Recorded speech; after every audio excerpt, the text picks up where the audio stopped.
You're a member of Safina. I'm a member of Safina. Okay. And I want to just emphasize just what you have talked about, the tragedy at Hillside and Darasha. These are our children, young children that tragically passed away, and we hear some are missing. There's also the young Gen Zs that also passed away. We don't know the exact number, between 61 and 300. I think we owe them a minute silence. If we can do that, please. Indeed. Indeed. Just a moment of silence in memory of all those that have died.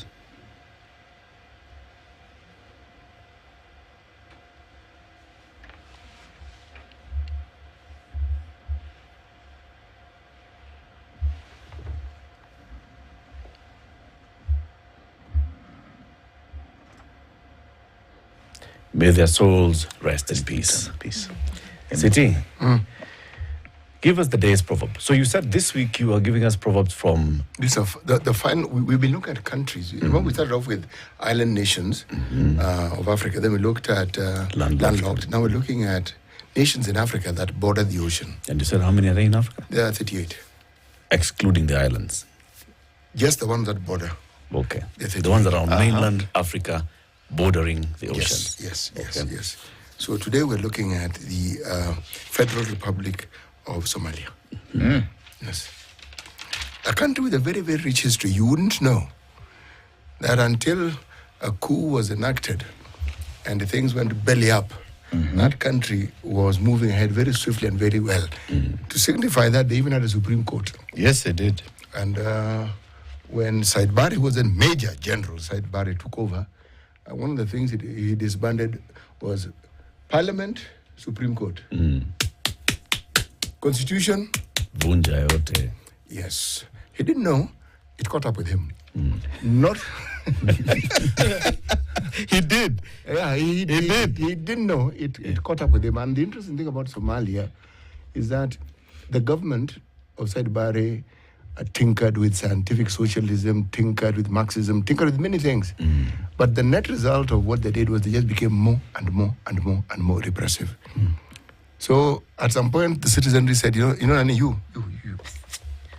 And that country is only now beginning to recover after very many What decades. did the colonialists call it? Well, the colonialists, before the colonialists, let's talk about before Christ. It was called Punt. Punt. Then it was British Somaliland. Then it was Italian Somaliland. Correct. Yes. Correct. Very good. You know your history, City. Reading is good.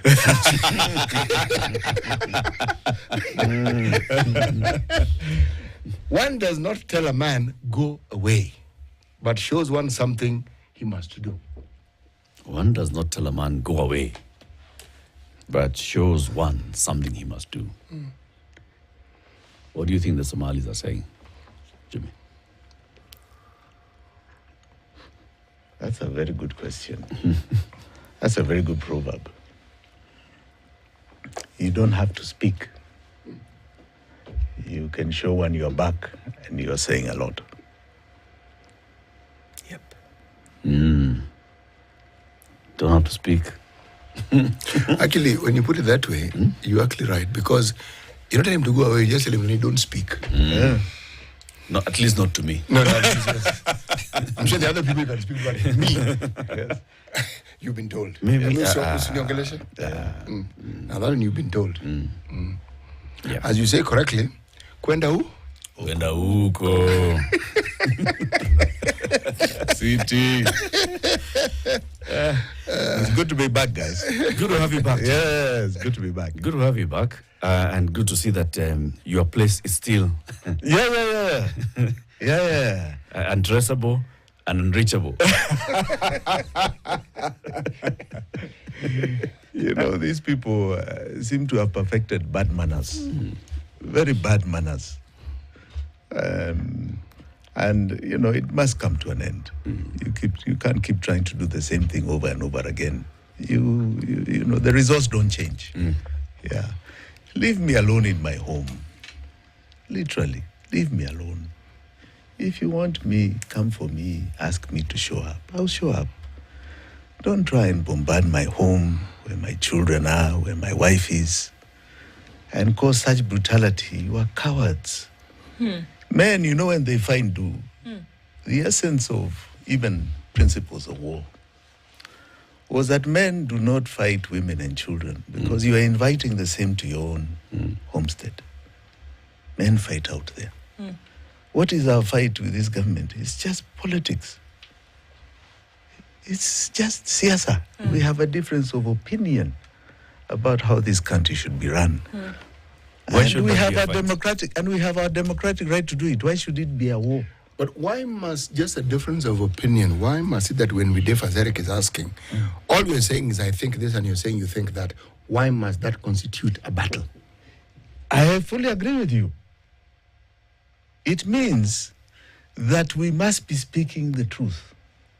It means that the people we are talking about have no solution.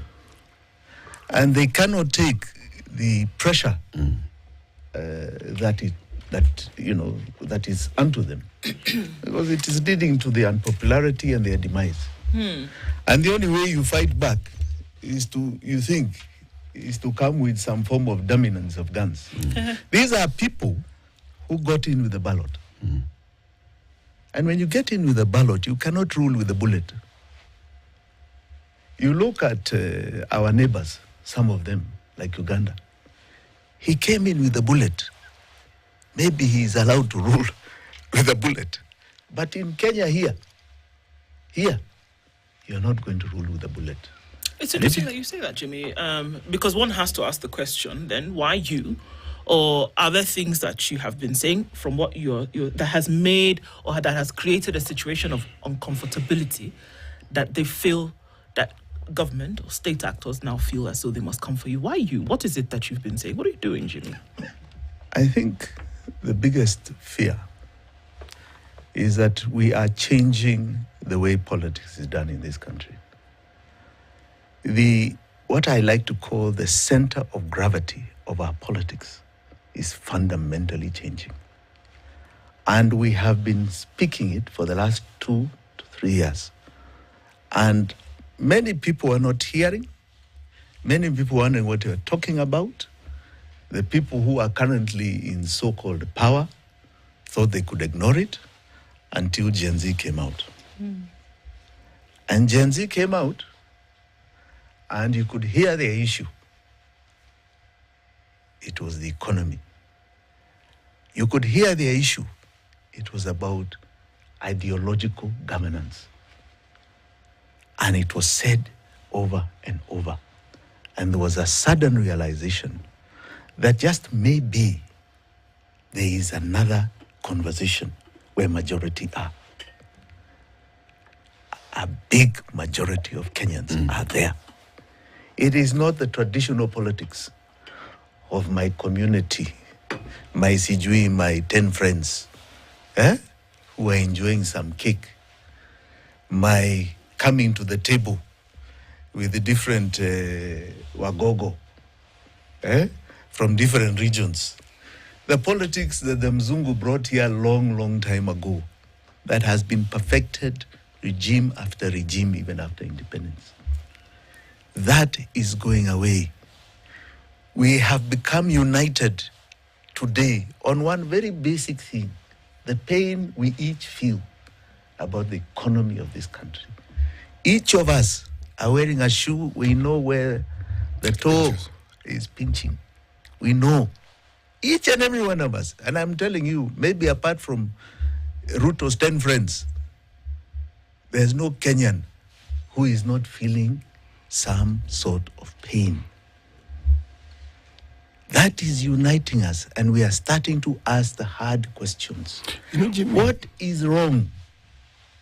You know, it's interesting, because if you listened to what the president campaigned on and his messaging, whatever the Gen Z were saying was like a welcome extension to what he was saying, because arguably the president actually ran a campaign on issues to a large degree, signed charters, issues. You're saying this is what we want to do. This is what we ought to do. And part of the reason why he even got the support, there are many who felt it was a departure from our old politics. Now, the Gen Z came and said, actually, there's this little detail. There's something called a constitution, and there's this thing that you're bringing. But for now, our point of contest is this finance bill. For now, okay? And spoke about it. As I said, if what was campaigned on was meant, then the idea of thought leadership would have been embraced and have said, okay, we have a movement before us that tells us we must change. We've gotten the warning. It is clear. This message doesn't get clearer. But the moment Raila Odinga's people joined government, we didn't just go back to factory settings. We went back to factory settings in a rush. It's like we never moved. But the thing about thought leadership, it doesn't go anywhere. Not really. The idea is a seed. It's been sown. There is nothing you're going to do about it. Ignoring it is the best you can do, but at your own peril, really, because those ideas have a tendency of growing. And especially if they represent something that the smallest denominator of a Kenyan understands and says, actually, I have a problem. It wasn't always the case. The question that I ask myself over and over and over again, Jimmy, you have spent a lot of time with the politicians. What is it that our political leadership, not politicians, political leadership, what is that they don't understand about ensuring that the economy grows and that we have a huge economy? Do they not see the benefits even to themselves of a huge economy? CT, that's a fantastic question. And with it, because we started on this show, primarily talking about civic education, I want us to go backwards. Because Ruto is just but a symptom of something that started here in 1887. When a company called Royal East Africa Company came to Kenya from India. Royal British. No, not IB. Royal East Africa Company first. Yes. And then in 1902, you had IB, Imperial British East African Company. Yes. This company came after the so-called Scramble for Africa conference in Bismarck did in what was called Prussia at the time. Now, what was its motive? It came here to extract resources, to exploit the people. And they didn't pretend about it. Right? And to dominate. They did not pretend. It was a private company coming here for profit. In 1902, when it changed to Imperial British East Africa, yes, Kenya became a protectorate. Correct? Yes. And as a protectorate, the British government was sort of saying, we are now coming in. That company, you talk about IBEA, now became the governance of Kenya. So this is a private company here to make profits, right? Who became the civil servants? Those people who are here to extract, exploit, and dominate. Who became the policemen to dominate? They are watchmen who are there to protect the master's property and the master's exploitation and extraction. In 1920, it was formalized in full. That has been the model of Kenya. But remember, even as they were so-called extracting and exploiting, they were always bankrupt. They kept being bailed out. Why does that sound dissimilar to what we are doing today? And who kept bailing them out? The British government. Yes. And then they tried to bring taxation.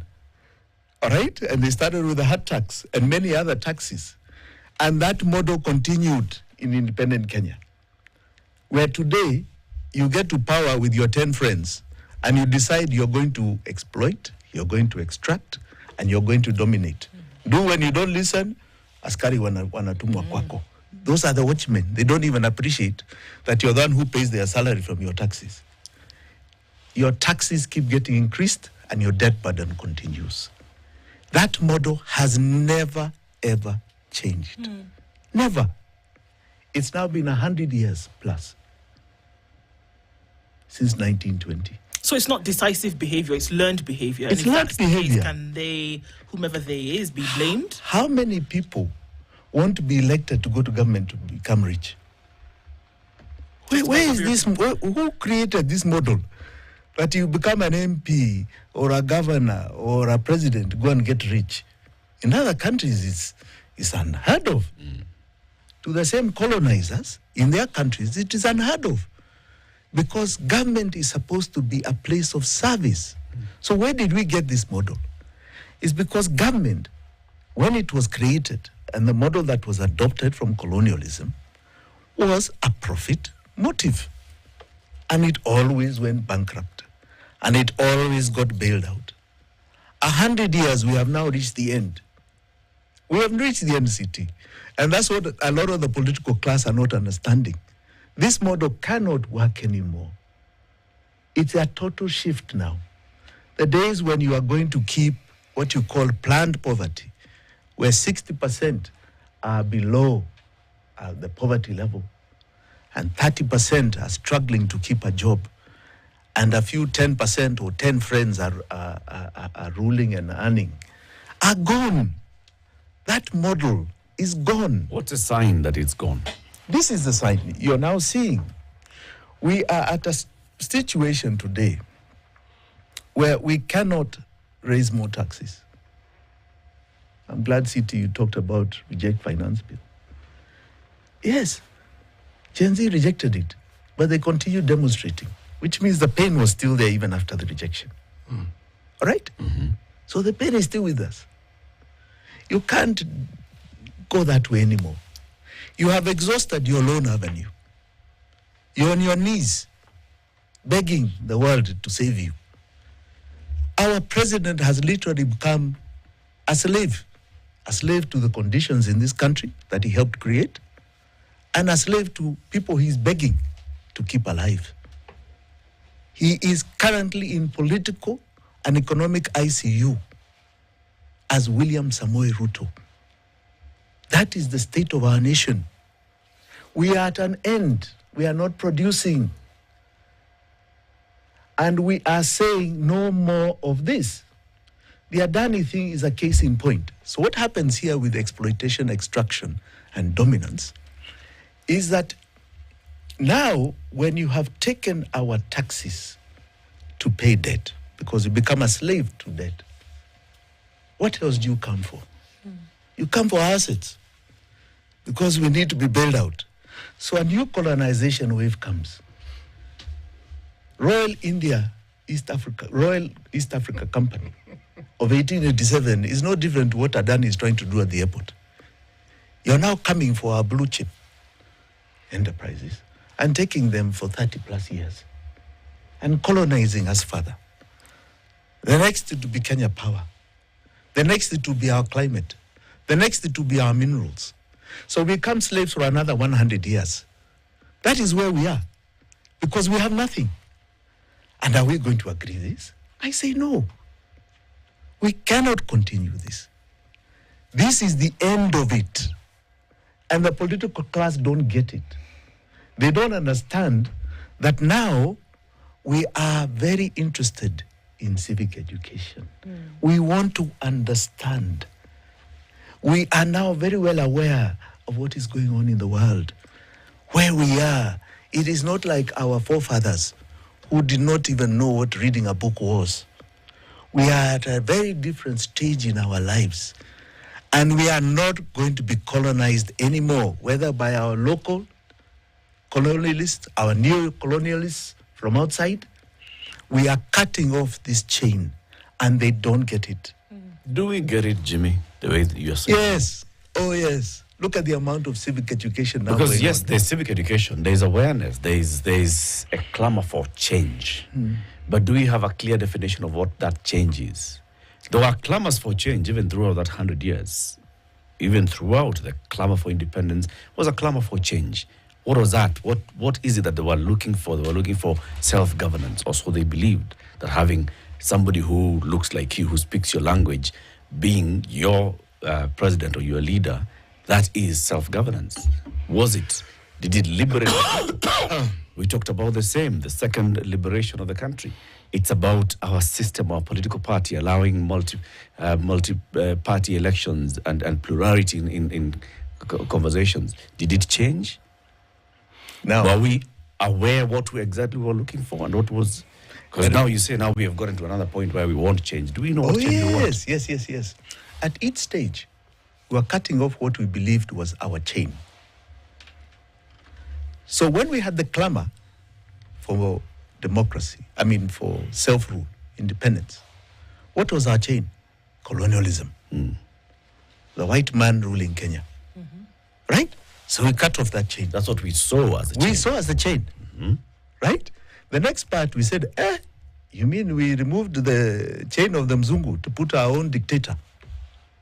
Right? Yeah. We are not going to be a chain to a dictator who tells us how to breathe, how to walk, right? When we can even go to the toilet. No, we are cutting off that chain, and we cut it. Then we thought along the way, hey, maybe this constitution that came in 1961, when people were still thinking about how to enslave us, is the problem. So we went and we cut that chain. Okay? 2010. And we actually produced a very good document. Really? Yeah. Doesn't need to even be altered even with one comma as far as I'm concerned. Now, so we can speak. We have political rights. We can go to the ballot. But our problem is still persisting. Our economic problem is still persisting. So what is our current chain? And that's what we've been discussing on this Again, show. Jimmy, what we see as a chain, what they saw as a chain in the 60s, in the 50s into 60s, what we saw as a chain in the 80s into 90s, what we saw as a chain in the 2000s. Like you just told us, that was actually not the chain. No, it was part of the chain, but not the entire chain. Now, so now that we are saying that we are looking at this new chain, is this a big chain? It's not a new chain. It is now the final chain. How do we know this is the economic chain? And the economic chain comes with system. I told you about the system of a company that came here that became a government. That's a political system and an economic system that was embedded for three things: exploitation, extraction, and dominance. And that's what we're going to change. And two, what is our chain today? I've been on this show for the last 2 years talking about a chain of debt, which is extraction, the biggest extraction to our life. The biggest. Once we cut off that chain, I can assure you, and create a different political order that is not about a government that is extracting, exploiting, and dominating. I can assure you, you have freed the Kenyan to go and prosper. And this is where now ideological politics comes in. New plans come in. What is one group and what is another group? All right? What is Jimmy's ideology about a future? Am I a capitalist? Am I a socialist? Am I this? This is now where you start getting debate about ideology. All right? Political systems and economic systems. And this is where we are headed. This is the turning point. This is the turning point that defined all the great nations of the world, even America. The first debate about what you call two thoughts was about those who are anti-federalism and those who are federalists. You had those who were thereafter for slaves and against slaves. All right? And that was the foundation of what you found as the Democratic Party and the Republican Party. You can take that history and carve it anywhere in the world, what is left and right. This is where we are. And the politicians don't understand this, because the model they have used is the same one that was embedded by the Mzungu. The same one that said, okay, you are the Wagogo of the Wajaluo. You are the Wagogo of the Mijikenda. Come to the table. When you come to the table, everyone in your community is supposed to feel they are represented. You can eat. Because you're eating, everybody else must be full. Right? But it's a club. What is this broad-based government that City is talking about? Ruto is using the same old 20th century tactics. in the 21st century. Right? You're bringing people to the table thinking you're solving the problem. You're not. You're not. The problem is still persisting. Pain has not gone away. Right? In fact, I pity him if he imagines so. It was on this show, and I said it publicly, and I said it in public fora, that there is a revolution coming. People thought I'm talking, which Kenyans are going to revolt? What are you talking about? I repeat on this show, who told you the revolution is over? The pain is still persisting. The problem is still there. Who told you it is over? Of course not. You know, Jimmy, Let's take a break, City. Sorry. It's 27 minutes to 9. Our guest this morning is Jimi Wanjigi. He is a member of the Safina Party. He was a presidential aspirant then. Maybe you want to be a presidential candidate with the same party next time, in the next election. Absolutely. Okay. Well, let me put it this way. Party is something that now has to be developed on ideology and feelings. And Kenyans many times define the party of the moment. So who knows? Who knows? The party of the moment. Yes. We'll be back shortly after this break. Good morning. This is the City.